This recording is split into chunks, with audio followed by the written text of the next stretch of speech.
What's going on, Port fans? Welcome back to another video on my channel, and today we're going to be reviewing round 7 of Port Adelaide versus Brisbane. A very disappointing night at the Gabba, one that I actually expected, as I mentioned last week in the preview. I'm sorry this one's coming out a little bit later. There was I just needed a day to basically recoup and see exactly what I wanted to say, because for me it's a little bit frustrating, a little bit disappointing that, and I'm probably just as angry as many other supporters that would have seen that performance on Saturday night, and it has that one question in my mind: is where are Port Adelaide actually at? And I think today I'm also going to base this review on that question and see exactly if there's a specific answer. And I'm not taking any credit away from Brisbane at all. I will state that now, because I think they were exceptional Saturday night and thoroughly deserved the victory.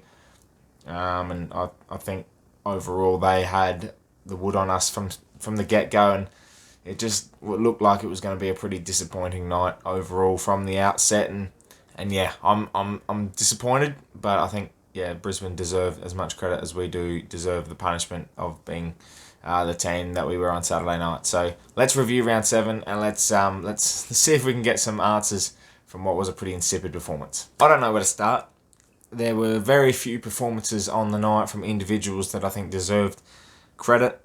I thought the Ollie Wines and Willem Drew combination were pretty good in the midfield. Around the ground especially, they were working hard, and it was good to see Willem Drew get more of an opportunity and more of the footy. He does use it really well, and I think overall he had a pretty decent night and set the tone with kicking the first goal of the game. Ollie Wines kicked a goal as well. So I think overall the midfielders weren't too bad. I just feel like around the ground that we just didn't work hard enough.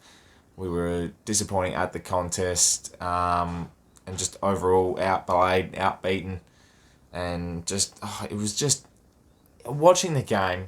And I wasn't in an environment where I could actually sit there and properly look at the game and break it down each play, and as I normally do.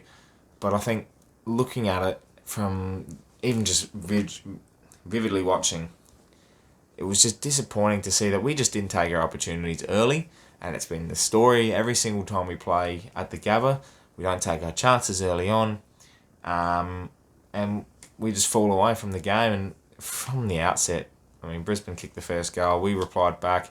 We had an opportunity to actually go in front early on and really put the pressure back on Brisbane, but it was a Hamish Hartley reversal in the first quarter. Charlie Dixon had 120 out directly in front. He was going to kick the first goal of the game, and that sets the tone. That really brings the confidence into the group and could change everything. So one moment, I'm not going to blame one specific moment, but it definitely contributed to the overall performance. And to start a game of footy away from home well is a big task, and we would have been up. We would have had a few opportunities. We had plenty of inside 50s. I think we had twice as many as Brisbane, but Brisbane just scored every time they went in there. And it was one of those things where we wasted chances. They were shallow entries, 40-metre kicks. There was one where Scotty Lysette got a mark, 45 out, wasn't paid 15, which I thought it was. But, it's just those shallow entries. Go for goal. If you're 50 out, have a shot, have a chance. I'd rather score a point, set up, and then go again, rather than waste an opportunity like we did. And it was just dumb football. We really did play dumb football, and we were made to look second rate overall. In the end, 5 goals, 14. You flip that around, you're within a goal. It's that type of analogy that you can look at it. But we were definitely not a side that should have been within a goal of Brisbane. And the other thing as well, I look at it and I knew it was going to be wet. I knew it was going to be greasy football, and we've played at the Gabba a few times now, especially last year with COVID and all that situation. We were able to play pretty decent brand of football there last year, and besides the game against Brisbane, it was pretty much copy and paste. We actually did a really good job. But what was the same Saturday night as it was against West Coast in round 3, there was just not enough effort, not enough contributors around the ground, very few and far between. And what was worse was the fact that every time we went inside 50, we just looked lost. And the other thing as well was Todd Marshall. I've been backing him to the hill been someone that stood by him even through his dark times. I've always said he plays well, with our structure, and it just helps us so much more, gives Charlie Dixon so much more opportunities. And look, Charlie had a few chances, barely any. Contributed okay, I thought, out of the 3 tools down there. He kicked 2 behinds, and our kicking was atrocious in front of goal. But instead of losing by 49, you kick those goals, you lose by 3-4 goals, and you take away the fact that we lose Boak, who's a very good ball user. He's a ball winner as well. Butters and Dursman. I'm not blaming injuries, but these all contribute to what was a pretty lacklustre performance on Saturday night. And as I said, it poses the question: where are we at? Where are Port Adelaide at the moment? At the moment, if you asked me this question before going into Brisbane, I would have said we're top 4, top 2. We're on the same level probably as Melbourne and the Dogs, and we're just going about it lightly. Now we're back in the pack. We're on the same levels as, say, our Richmond side at the moment, and that's even after their stirring win against the Dogs. We're probably on the same level as not even a Sydney, just probably down in that 4 to 8 bracket, and we're sitting 3rd at the moment. And look, the top teams will lose games. It's how they lose games, and Richmond lost to Melbourne in a fashion where they were just simply outplayed, but they still kept going. They still had that effort. It was good in the last quarter to see that we were able to continually go after, try and at least keep trying things. And it was good to see Miles Bergman kick his first goal in AFL footy. That was a big tick for me. He's been super impressive, and probably one of the few positives from Saturday night was his performance. We did get within 7 goals. I think it was 34 points or something at one stage, late in that last quarter, and they kicked 2 quick ones late, and that was because of turnovers and wasteful opportunities. It's few and far between. To lose by 37 points and 49 points, I know we're on a journey. I know you're travelling away from home. It's a different look. Pau Pepper's back in for his first game, which I thought he was actually pretty good. Just to me feels like we're holding back something, and I don't know what it is. I don't know whether it's we're still over believing our hype. I think we're believing that we're premiership contenders, and there's a difference between arrogance and confidence. And at the moment, I think we have a bit of arrogance, and we needed another reality check. And I don't want to keep having these reality checks, because we don't need to have 4 or 5 a year. You probably need 1 or 2, the most. And I'm really hoping that this is the last time we have a reality check. I'm happy to lose 3, 4, 5 games in a year, 6 games this year, finish in the top 4 and go for it. We have the breed, we have the calibre, we have the team, we have the capabilities from all structures to players and everything. It works. We know that all that works. It's just up here for Port Adelaide. And that's what's been most disappointing, is the 2 games that we've seen that they've switched off. It's another lesson. We don't need to keep learning these lessons, and that's pretty disappointing that we have to keep writing this one down. And now we have to go into a week against the Crows in a showdown. It's a big week. And they're quite plucky, the Crows. They were pretty lacklustre against the Giants, but they're plucky, and I wouldn't be taking them lightly this week. That's all I have to say about that. And we'll preview that later in the week. But it's a big week.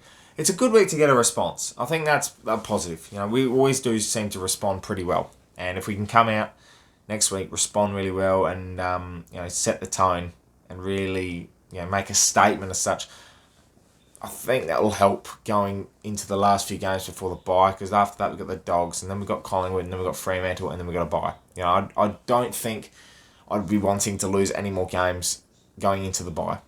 They're pretty winnable games. I mean, the Dogs is going to be a ripper, but I just think if we're a top 4 side and we're going to finish top 4, top 2, get a home final, we need to be winning the rest of the games going into the bye. I still haven't got an answer for that question. Where are we at?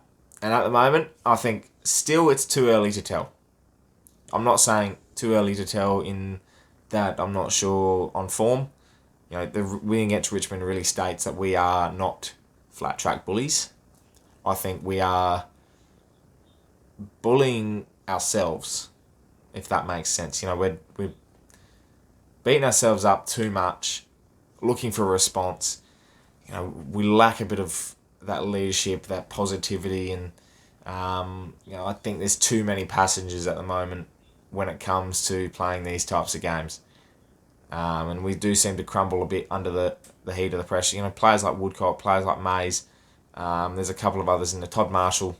These types of players that aren't probably good enough to be playing this high quality finals football type atmosphere. And I'm really looking forward to having Boak back this week. I'm really looking forward to seeing a few others get tried maybe. Just trying different things. I don't think there'll be a few changes I think this week going into the showdown. Boak will be definitely back. I'm sad about Tom Rockcliffe as well. That he should have played on Saturday night in my opinion. He's a ball winner, gets it out, and he tackles really well. And he just would have been, I think, a big difference in that middle with Wines and Drew.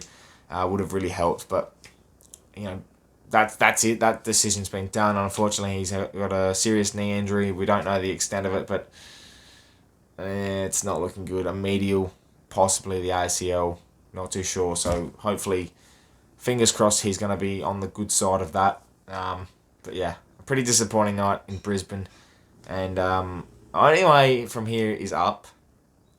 But as you can tell, I'm a little bit. Yeah, I'm down. I'm disappointed in the team, to be honest.